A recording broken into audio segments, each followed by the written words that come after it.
Good afternoon, and I'm Bob Bittner with Dude Solutions out of Cary, North Carolina, and I'm happy to be here in the Urginet offices in Atlanta, Georgia today. And we wanted to talk about a special topic that I'm really passionate about energy and studying energy and tracking energy. And I find oftentimes that there's a big stumbling block out there right off of the bat with people, and that is really to finding the energy to save energy. We just seem to have so many things that get in the way of being able to really get into it. We know that we should do it. We know it's important, but we find a lot of hesitations of doing just that. And some of those is that, I just don't know where to start. It just seems too complicated. And I look at this big elephant and I really don't know how to go about starting to eat this thing.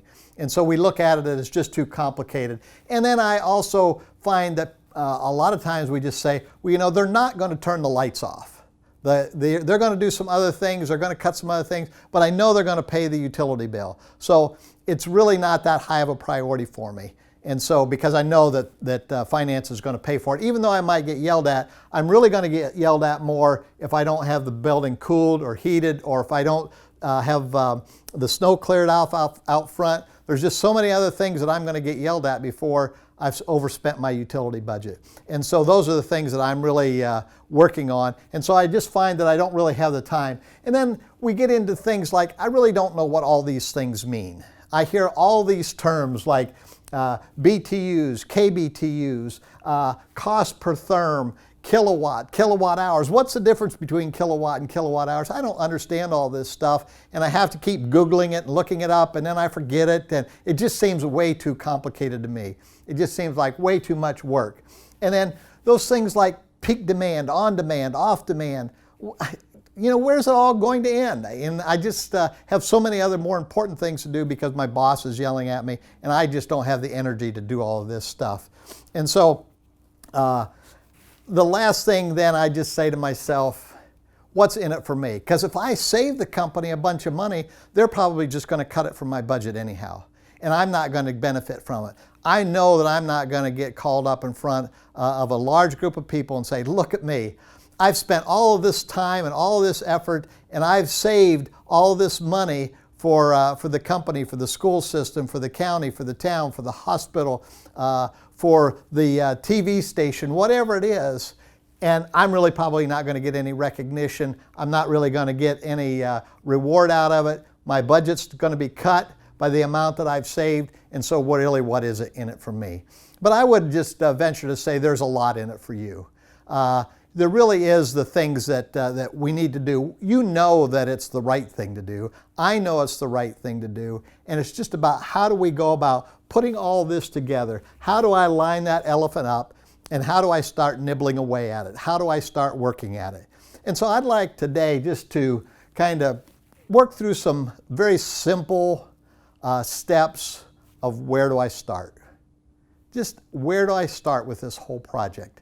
And I always say, let's keep it simple. There's the old saying, the KISS principle, keep it simple, stupid. We don't say that in front of the grandkids now, do we, that word? But we are going to use it here. Let's just kiss it and keep it simple. And just start with some of the basics. You don't have to have a grandiose plan to start with. You're going to hear lots of people out there today talking about lots of different things about energy. We hear words of green, and we hear terms of LEED, and we hear terms of sustainability. All great things and all important things. But sometimes we just need to come back to the basics and say, where do I start? And I like to advise our clients and the people that I work with, let's start with something that everybody understands, and that's dollars and cents. Because when it really comes down to it at the end of the day, people are going to say, how much money did we save? How much did it cost, and how much can we contribute back to the bottom line by saving money on energy? So I say, let's start with the basics. Let's look at the utility bill. Let's look at the things that we can control. And then there is so much technology today that's available to us at a very reasonable and very small cost point to get a lot of the things done that you want to do.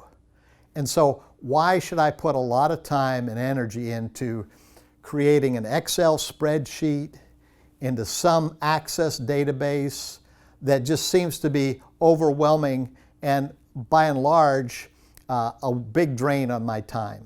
So I don't know where to start with that. I really don't even know how to use Excel. So where do I go from there? How do I get all that stuff done? So I'm saying let's use some technology. Look out there. There's a lot of great solutions out there today to help us understand the value of this energy and how to track it and how to let it do a lot of the work for it. Let it do a lot of the stuff of on-peak, off-peak, kW, BTU, all those calculations over here.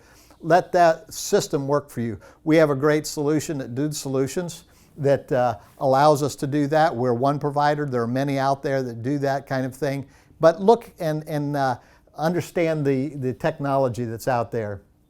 And then go for it. And when you do a system like that, I would just say, don't try to do everything at once.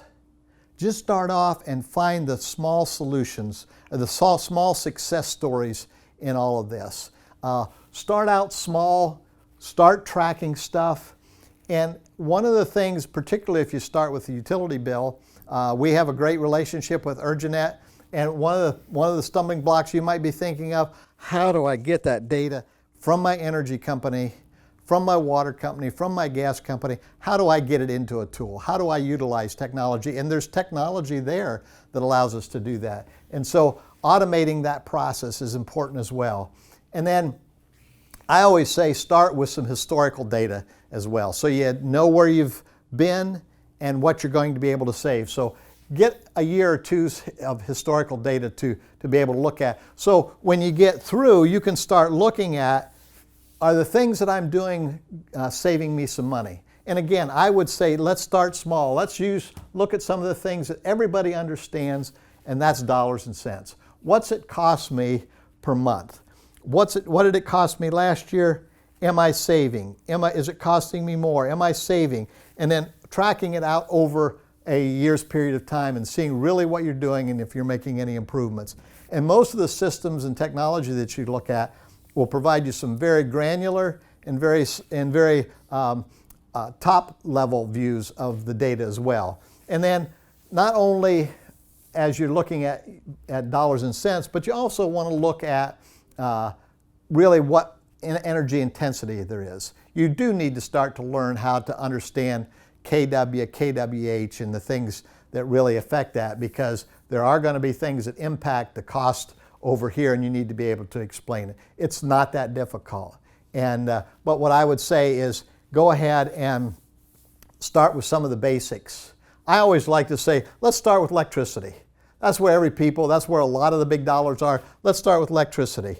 Let's then move to gas and water. And I always encourage people to include water. I think water is one of the areas that we really need to be concerned about as a country, as a world, the quality and existence of good clean water, and we ought to understand what we're spending there. But again, it's not rocket science.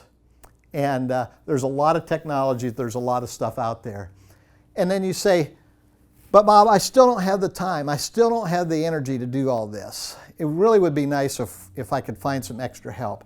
And I would venture to say that in most organizations today, you can solicit a lot of good help. And I would encourage you to go out into the organization, whatever kind of organization you have, and you may find people out there that have a real passion for energy. They have a real passion for sustainability. They have a real passion for conserving our natural resources. And find within the organization some people to help you. Don't be threatened by that. Be excited and say, come on in and help me with this. I know this is important to the company. I know this really is important, but I need some extra help on that. So I'd ask for some free help. I'd also say, hey, go to your local school system. If you are a school system, you've probably got some people within the system that will help you. If not, I'd go to your local school system, your local community college, and go to the science teacher and say, we'd like to do a project and we'd love to allow the students to be able to do this. And there's probably some MBA students out there, some colleges and universities that love to do a study on you, your utility reps and your equipment suppliers, they too can provide you a lot of great information and insight into your utility bills. But again, I'd like to just say to you, get started somewhere. Utilize technology so the task doesn't seem so daunting. Don't spend all your time entering data and getting discouraged with that, trying to develop spreadsheets. Use things that are out there already and put those into practice.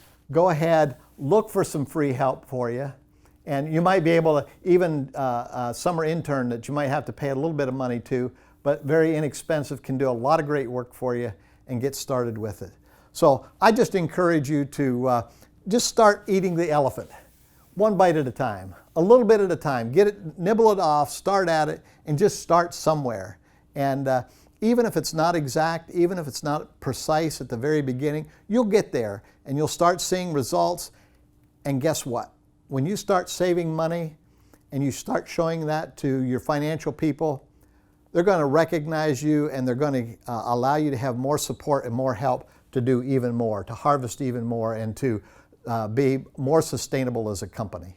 So, just in closing, the energy is there. You don't have to do it all in a day.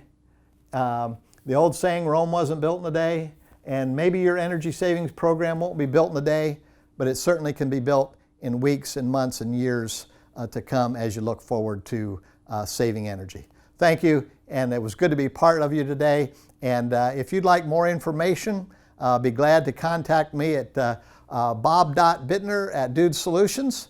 And also you can get information from Urjanet at urjanet.com.